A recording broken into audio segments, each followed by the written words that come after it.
Well, hey gang, how's everybody this evening? I'm glad to see y'all. Looks like you're all ready for some mixing and socializing and some maybe a little drinking and perhaps some storytelling. And I got more story to tell you. I want to tell you some more about that good old story I was telling you last week. You remember about Max Brand? Yeah, it's a great story. I'm going to read you some more of it tonight. So this is chapter 3 of Untamed by Max Brand. Silent Shoots. It was a great day and also a sad one for Morgan. His general store and saloon had been bought out by old Joe Cumberland, who declared a determination to clear up the landscape and thereby plunge the cowpunchers in gloom. They partially forgave Cumberland, but only because he was an old man. A younger reformer would have met armed resistance. Morgan's place was miles away from the next oasis in the desert, and the closing meant dusty, thirsty leagues of added journey to every man in the neighborhood. The word neighborhood, of course, covering a territory of 50 square miles. If the day was very sad for this important reason, it was also very glad, for Morgan advertised the day of closing far and wide, and his most casual patrons dropped all businesses to attend the big doings. A long line of buckboards and cattle ponies surrounded the place. Newcomers galloped in every few moments. Most of them did not stop to tether their mounts, but then simply dropped the reins over the heads of the horses and went with rattling spurs and slouching steps into the saloon. Every man was greeted by a shout, for one or two of those within usually knew him. And when they raised a cry, the others joined in for the sake of good fellowship. As a rule, he responded by ordering everyone up to the bar. One man, however, received no more greetings than the slamming of the door behind him. He was a tall, handsome feller with tawny hair and a little smile of habit rather than mirth upon his lips. He had ridden up on a strong bay horse, a full 2 hands taller than the average cattle pony, and with legs and shoulders and a straight back that unmistakably told of a blooded pedigree. But when he entered the saloon, he didn't seem abashed by the silence. He greeted the turned heads with a wave of his hand and good-natured, "Howdy, boys." A volley of greetings replied to him, for in the mountain desert, men cannot be strangers after the first word. "Line up and hit the red eye," he went on, leaning against the bar as he spoke. His habitual smile broadened into one of actual invitation. Except for a few groups who watched the gambling in the corners of the big room, there was a general movement towards the bar. "And make it a tall one, boys," went on the genial stranger. "And this is the first time I ever irrigated Morgan's place, and from what I have heard today about the closing, I suppose it'll be the last. So here's to you, Morgan." And he waved his glass toward the bartender. His voice was well modulated, and his enunciation spoke of good education. This, in connection with his careful clothes and rather modish riding boots, might have given him the reputation of a dude, had it not been for several other essential details of his appearance. His 6 gun hung so low that he would scarcely have to raise his hand to grasp the butt. He held his whiskey glass in his left hand, and the right, which he rested carefully on his hip, was deeply sunburned, as if he rarely wore a glove. Moreover, his eyes were marvelous direct, and they lingered a negligible space as they touched on each man in the room. All of this the cattleman noted instantly. What they did not see on account of his veiling fingers was that he poured himself only a few drops of this liquor into his glass. In the meantime, another man who had never before irrigated at Morgan's place rode up. His mount, like that of the tawny-haired rider, was considerably larger and more finely built than the common range horse. In 3 days of hard work, a cattle pony might wear down. These well-bred animals would find it impossible to either overtake or escape them in a straight run. The second stranger, short-legged, barrel-chested, and with a scrub of black beard, entered the barroom while the crowd was still drinking to the health of Morgan. He took a corner chair, pushed back his hat until a mop of hair fell down on his forehead, and he began to roll a cigarette. The man of tawny hair took the next seat. "Seems to be quite a party, stranger," said the tall fellow nonchalantly. "Sure," growled the man with the black beard. After a moment he added, "Been out on the trail long, partner?" Hardly started. So am I. As a matter of fact, I've got a lot of hard riding before me. So have I. And some long riding, too. Perhaps it was because he turned his head suddenly toward the light, but a glint seemed to come in the eyes of the bearded man. Long rides, he said more amiably. As sure hell on horses. And on men, too, nodded the other and tilted back in his chair. The bearded man spoke again, but though a dozen cowpunchers were close, no one heard his voice except the man at his side. One side of his face remained perfectly immobile, and his eyes stared straight before him drearily, while he whispered from the corner of his mouth, "How long do you stay, Lee?" "Noon," said Lee. Once more, the shorter man spoke in the manner which is learned in a penitentiary. "Me too. We must be slated for the same ride, Lee. Do you know what it is? It's nearly noon and the chief ought to be here." There was a loud greeting for a newcomer, and Lee took advantage of the noise to say quite openly, "If Jim Silent said he'll come, he'll be here. But I say he's crazy to come to a place full of range riders, Bill." "Take it easy," responded Bill. "This hangout is way off our regular beat. Nobody'll know him." "His hide is his own, and he can do what he wants with it," said Lee. "I warned him before." "Shut up," murmured Bill. "Here's Jim now, and Hal Pervis with him." Through the door strode a great figure before whom the throng at the bar gave way as water rolls back from the tail prow of a ship. In his wake went a little man with a face dried and withered by the sun and small bright eyes which moved continually from side to side. Lee and Bill discovered their thirst at the same time and made toward the newcomers. They had no difficulty in reaching them. The large man stood with his back to the bar, his elbows spread out on it, so that there was a little space left on either side of him. No one cared to press too close to this somber-faced giant. Pervis stood before him, and Bill and Lee were instantly at his side. The two leaned on the bar facing him, yet the four did not seem to make a group set apart from the rest. "Well?" asked Lee. "I'll tell you what it is when we're on the road," said Jim. "Plenty of time, Haynes." "Who'll start first?" asked Bill. "You can, Kilduff," said the other. "Go straight north and go slow. Then Haynes will follow you, Pervis next, and I come last 'cause I got here last. There ain't any hurry. What's this here?" "I tell you I seen it," called an angry voice from the corner. "You must have been drunk and seeing double, partner," drawled the answer. "Look here," said the first man. "I'm willing to take that any way you mean it." "And I'm willing," said the other, "that you should take it any way you damn please." Everyone in the room was grave except Jim Silent and his three companions, who were smiling grimly. "By God, Jack," said the first man with ominous softness, "I'll take a lot from you, but when it comes to doubting my word—" Morgan, with popping eyes and a very red face, slapped his hand on the bar and vaulted over it with more agility than his plumpness warranted. He shouldered his way hurriedly through the crowd to the rapidly widening circle around the two men arguing.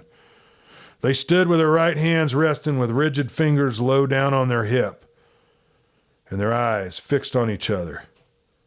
Forgot the rest of the world. Morgan went in between them. "Look here," he thundered.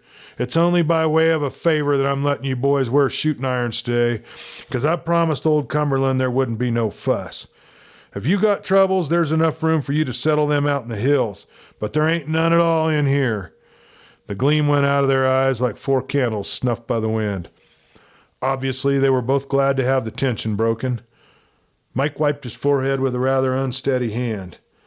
"I ain't hunting for no special brand of trouble," he said, "but Jack's been riding the red eye pretty hard, and it's gotten into that dried-up bean he calls his brain."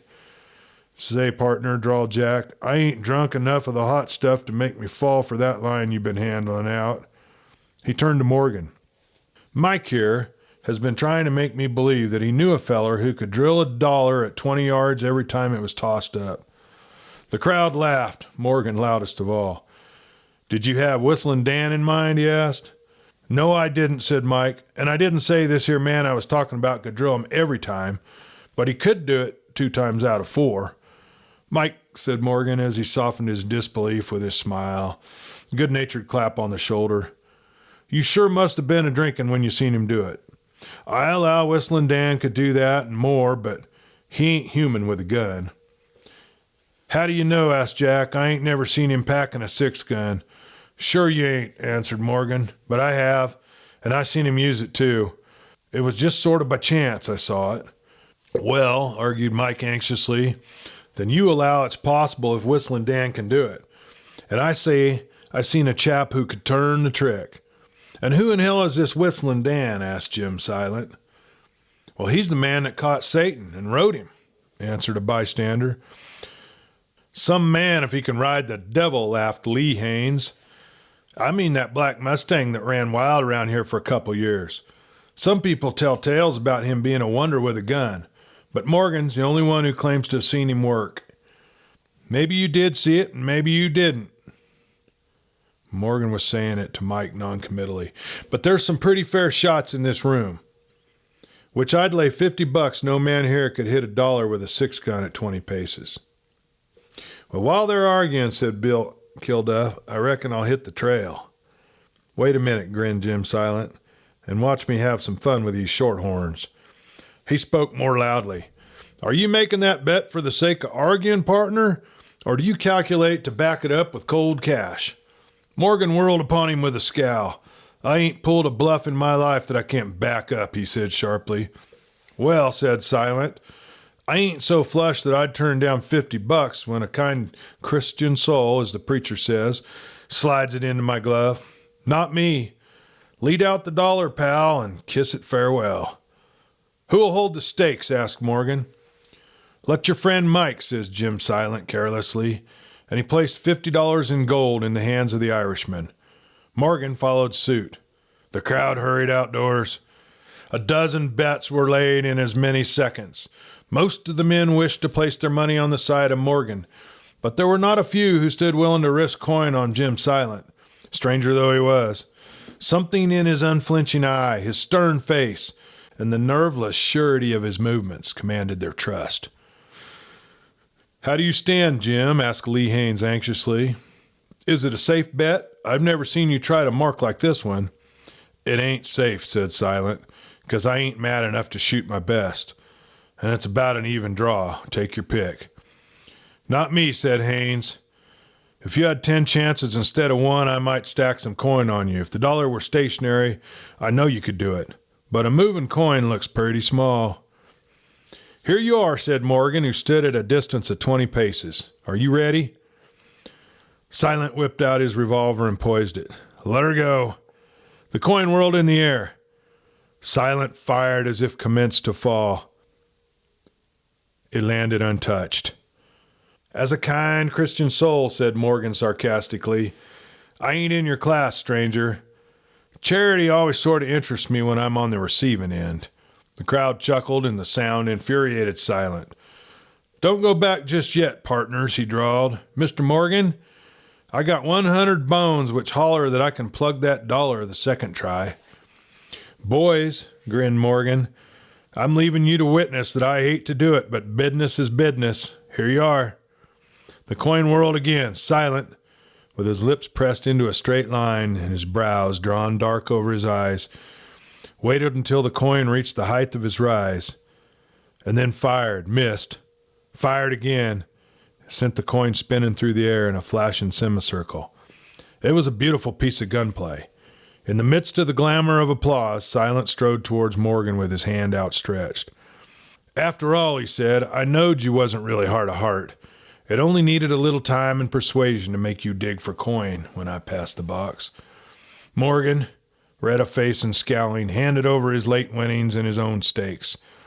It took you 2 shots to do it, he said, and if I wanted to argue the point, maybe we wouldn't walk off with the coin. Partner, says Jim Silent gently, I got a wandering hunch that you're showing a pile of brains by not arguing this here point. There followed that a little hush of expectancy which precedes trouble. But Morgan, after a glance at the set lips of his opponent swallowed his wrath. "I suppose you'll tell how you did this to your kids when you're 80, he said scornfully. "But around here, stranger, they don't think much of it. Whistlin Dan," he paused as if to calculate how far he could safely exaggerate. "Whistlin Dan can stand with his back to the coins, and when they're thrown, he drills $4 easier than you did one. And he wouldn't waste 3 shots on $1. He ain't so extravagant." Chapter 4, Something Yellow. The crowd laughed again at the excitement of Morgan, and Silent's mirth particularly was loud and long. "And if you're still bent on charity," he said at last, "maybe we could find something else to lay a bet on." "Anything you name," said Morgan hotly. "I supposed," said Silent, "that you're some rider, eh?" "I can get by with most of 'em." "Yeah, I suppose you'd never pulled leather up in your life." "Not any hoss that another man could ride straight up." "Is that so? Well, partner, you see that roan over there, that tall horse? You got him? You can win back that 100 if you stick on his back 2 minutes. Do you take it?" Morgan hesitated a moment. The big roan was footing it nervously here and there, sometimes throwing up his head suddenly after the manner of a horse of bad temper. However, the loss of that $100 and the humiliation which accompanied it weighed heavily on the saloon owner's mind. "I'll take you," he said. A high, thrilling whistle came faintly from the distance. "That fellow on the black horse down the road," said Lee Haines. "I guess he's the one that can hit the $4. Ha ha ha." "Sure," grinned Silent. "Listen to his whistle. We'll see if we can drag another bet out of the barkeep if the roan doesn't hurt him too bad. Look at him now." Morgan was having a bad time getting his foot in the stirrup, for the roan reared and plunged. Finally, 2 men held his head, and the saloon keeper swung into the saddle. There was a little silence. The roan, as if doubtful that he could really have this new burden on his back, and still fearful of the rope which had been lately tethering him, went a few short, prancing steps, and then, feeling something akin to freedom, reared straight up, snorting. The crowd yelled with delight, and the sound sent the roan back to all fours and racing down the road. He stopped with braced feet, and Morgan lurched forward on the neck, yet he struck to the seat gamely. Whistlin Dan was not 100 yards away. Morgan yelled and swung the quirt. The response of the roan was another race down the road at terrific speed, despite the pull of Morgan on the reins. And just as the running horse reached Whistlin Dan, he stopped as short as he had done before. But this time with an added buck and a sideways lurch all combined, which gave the effect of snapping a whip. And poor Morgan was hurled from the saddle like a stone from a sling. The crowd waved their hats and yelled with delight. "Look out," yelled Jim Silent. "Grab the reins." But though Morgan made a valiant effort, the roan easily swerved past him and went racing down the road. "My God," groaned Silent, "he's gone." "Saddles," called someone. "We'll catch him." "Catch hell," answered Silent bitterly. "There ain't a hoss on earth that can catch him, and now that he ain't got the weight of a rider, he'll run away from the wind. Anyway, there goes Dan on Satan after him. No use, the roan ain't carrying a thing but the saddle. Satan never seen the day he could make the roan eat dust anyway. Look at him go, boys." "There ain't no use," said Jim Silent sadly. "He'll wind his black for nothing, and I've lost the best hoss on the ranges." "I believe him," whispered one man to a neighbor, "because I've got an idea that hoss is Red Peter himself." His companion stared at him agape. "Red Pete?" he said. "Why, pal, that's the hoss that Silent—" "Maybe it is, and maybe it ain't, but why should we ask too many questions? Let the marshal tend to him. He ain't ever troubled this part of the range. Anyway, I'm going to remember his face. If it's really Jim Silent, I got something that's worth telling to my kids when they grow up." They both turned and looked at the tall man with an uncomfortable awe. The rest of the crowd swarmed into the road to watch the race. The black stallion was handicapped many yards at the start before Dan could swing him around after the roan darted past, with poor Morgan, in ludicrous pursuit. Moreover, the roan had the inestimable advantage of an empty saddle. Yet Satan leaned to his work with a stout heart. There was no rock and pitch to his gait, no jerk, no labor to his strides. Those smooth shoulders were corded now with 1,000 lines where the steel muscles whipped to and fro. His neck stretched out a little, his ears laid back along his neck. His whole body settled gradually and continued down to his stride lengthened. Whistlin Dan was leaning forward so that his body would break less wind. He laughed low and soft as the air whirred into his face, and now and then he spoke to his horse. No yell of encouragement, but a sound hardly louder than a whisper. There was no longer a horse and a rider. The two had become one creature. A centaur, the body of a horse, the mind of a man. For a time the roan increased his advantage, but quickly Satan began to hold him even, and then gain. First inch by inch, then at every stride the distance between them diminished. No easy task. The great roan had muscle, heart, and that empty saddle as well, perhaps. As a thought of the free ranges which lay before him, and liberty from that accursed thraldom of the bit and the reins and gallop and spurs, what he lacked was that small whispering voice, that hand touching lightly now and then on his neck, the thrill of generous sympathy which passes between horse and rider. He lost ground steadily and more rapidly. Now the outstretched black head was at his tail, now at his flank, now at his girth, now at his shoulder, and now they raced nose and nose. Whistlin Dan shifted in the saddle. His left foot took the opposite stirrup. His right leg swung free. The big roan swerved. The black, in response to a word from his rider, followed the motion. And then the miracle happened. A shadow plunged through the air. A weight thudded on the saddle of the roan. An iron hand jerked back the reins. Red Pete hated men and feared them, but this new weight on his back was different. It was not the pressure on the reins which urged him to slow up. It had the bit in his teeth and no human hand could pull down his head. But into the blind love, blind terror, blind rage, which makes up for the consciousness of a horse, entered a force which he had never known before. He realized suddenly that it was folly to attempt to throw off this clinging burden. He might as well try to jump outside of his skin. His racing stride shortened to a halting gallop, then to a sharp trot, and in a moment more he was turned and headed back for Morgan's place. The black, who had followed, turned at the same time like a dog and followed with jouncing bridle reins. Black Bart, with lolling red tongue, ran under his head, looking up to the stallion now and again with a comical air of proprietorship, as if he were showing the way. It was very strange to Red Pete. He pranced sideways a little and shook his head up and down in an effort to regain his former temper. But that iron hand kept his nose down now, and that quiet voice sounded above him.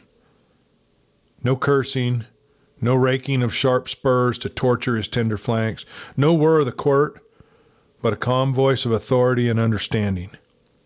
Red Pete broke into an easy canter, and in this fashion they came up to Morgan in the road. Red Pete snorted and started to shy, for he recognized the clumsy, bouncing weight which had insulted his back not long before. But this quiet-voiced master reassured him, and he came to a halt. "That red devil has cost me 100 bones and all the skin on my knees," groaned Morgan, "and I can hardly walk. Damn his eyes, but say, Dan," and his eyes glowed with admiration, which made him momentarily forget his pains, "that was some circus stunt you done down the road there. That changing of saddles on the run, I ain't never seen the equal of it." "If you got hurt in a fall," said Dan quietly, overlooking the latter part of the speech, "why don't you climb onto Satan? He'll take you back." Morgan laughed. "Say, kid, I'd take a chance with Satan, but there ain't any hospital for fools handy." "Go ahead. He won't stir a foot. Steady, Satan." "All right," said Morgan. "Every step is sure like pulling teeth." He ventured closer to the black stallion, but was stopped short. Black Bart was suddenly changed to a green-eyed devil. his hair bristling around his shoulders, his teeth bared in a snarl that came from the heart of a killer. Satan also greeted his proposed rider with ears laid flat back on his neck in a quivering anger. "If I'm going to ride Satan," declared Morgan, "I got to shoot the dog first, then blindfold the hoss." "No, you don't," said Dan. "No one else has ever set a seat on Satan. But I got an idea he'll make an exception for a sort of temporary cripple." "Steady, boy. Here, you. Bart, come over here and keep your face shut." The dog, after a glance at his master, moved reluctantly away, keeping his eyes upon Morgan. Satan backed away with a snort. He stopped at the command of Dan. But when Morgan laid a hand on the bridle and spoke to him, he trembled with fear and anger. The saloon keeper turned away. "Thanking you just the same, Dan," he said. I think I can walk back. I'd as soon ride a tame tornado as that horse." He limped on down the road with Dan riding beside him. Black Bart slunk at his heels, sniffing. "Dan, I'm going to ask you a favor, and a big one. Will you do it for me?" "Sure," said Whistlin Dan. "Anything I can." "There's a skunk down there with a bad eye and a gun that jumps out of its leather like it has a mind of its own. He picked me for $50 by nailing a dollar I tossed up at 20 yards. Then he gets 100 because I couldn't ride this hoss of his. Which he's made a plumb fool of me, Dan. Now, I was telling him about you. Maybe I was sort of exaggerating. I said you could have your back turned when the coin was tossed, and then you could pick off $4 before they hit the ground. I made it a bit high, Dan." His eyes were wistful. "Nick 4 round, boys, before they hit the dust," said Dan. "Maybe I could. I don't know. I can't try it anyway, Morgan, because I told Dan Cumberland I'd never pull a gun while there was a crowd around." Morgan sighed and he hesitated an instant. "But you promised you'd do me a favor, Dan." The rider started. "I forgot about that. I didn't think... It's only to do a shooting trick," said Morgan eagerly. "It ain't pulling a gun on anyone. Why, lad, if you'll tell me you got a ghost of a chance, I'll bet every cent in my cash drawer on you again. That skunk. You give me your word, Dan." Whistlin Dan shrugged his shoulders. "I've given you my word," he said, "and I'll do it. But I guess Dad Cumberland might be mighty sore on me." A laugh rose from the crowd at Morgan's place, which they were nearing rapidly. It was like a mocking comment on Dan's speech. As they came closer, they could see money changing hands in all directions. "What did you do to my hoss?" asked Jim Silent, walking out to meet him. "Hypnotized him," said Hal Pervis, and his lips twisted over yellow teeth into a grin of satisfaction. "Get out of the saddle damn quick," growled Silent. "It ain't natural he'd let you ride him like he was a plow hoss, and if you've tried any fancy stunts, I'll—" "Take it easy," said Pervis as Dan slipped from the saddle without showing the slightest anger. "Take it easy. You're a bum loser. When I see the black settle down to his work," he explained to Dan with another grin, "I know he'd nail him in the end, and I stake 20 on you again, my friend here. That was sure a slick change of hosses you made." There were other losers. Money chinked on all sides to an accompaniment of laughter and curses. Jim Silent was examining the roan with a scowl, while Bill Kilduff and Hal Pervis approached Satan to look over his points. Pervis reached out toward the bridle when a murderous snarl at his feet made him jump back with a shout. He stood with his gun poised, facing Black Bart. "Who's got any money to bet this damn wolf lives more than 5 seconds?" he said savagely. "I have," said Dan. "Who the hell are you, and what do you mean by trailing this man killer around?" He turned to Dan with his gun still poised. "Bart ain't a killer," said Dan, with the gentleness of his voice with oil on troubled waters. "But he gets peeved when a stranger comes nigh to the hoss." "All right this time," said Pervis, slowly restoring his gun to its holster. "But if this wolf of yours looks cross-eyed at me again, he'll hit the long trail that ain't got any end. Savvy?" "Sure," said Dan, and his soft brown eyes smiled placatingly. Pervis kept his right hand close to the butt of his gun, and his eyes glinted if he expected an answer somewhat stronger than words. At this mild acquiescence, he turned away, sneering. Silent, having discovered that he could find no fault with Dan's treatment of his horse, now approached with an ominously thin-lipped smile. Lee Haines read his face and came to his side with a whisper. "Better cut out the rough stuff, Jim. This chap hasn't heard anything but your cash, and he's already taken water from Pervis. I guess there's no call for you to make any play." "Shut your face, Haynes," responded Silent in the same tone.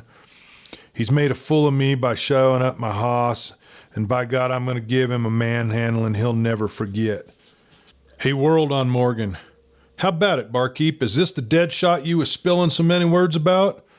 Dan, as if he could not understand the broad insult, merely smiled at him with marvelous good nature. "Keep away from him, stranger," warned Morgan. "Just because he rode your hoss and you ain't got a cause to hunt trouble with him. He's been taught not to fight." Silent, still looking Dan over with insolent eyes, replied, "He sure sticks to his daddy's lessons. Nice and quiet and housebroke, ain't he? In my part of the country, they dress this kind of a man in gal's clothes, so's nobody'll ever get sore at him and spoil his pretty face. Better go home to your ma. This ain't any place for you. They's men around here." There was another one of those grimly exponent hushes and then a general guffaw. Dan showed no inclination to take offense. He merely stared at Brawny Jim Silent with a sort of childlike wonder. "All right," he said meekly. "If I ain't wanted around here, I figure there ain't any cause why I should stay. You don't figure to be peeved at me, do you?" The laughter changed to a veritable yell of delight. Even Silent smiled with careless contempt. "No, kid," he answered. "If I was peeved at you, you'd learn it without asking questions." He turned slowly away. "Maybe I got jaundice, boys," he said to the crowd, "but it seems to me I seen something kind of yellow around here." The delightful subtlety of his remark roused another side-shaking burst of merriment. Dan shook his head as if the mystery were beyond his comprehension. He looked at Morgan for an explanation. The saloon keeper approached him struggling with a grin. "It's all right, Dan," he said. "Don't let 'em rile you." "Well, you ain't got any cause to fear that," said Silent, "'cause it can't be done."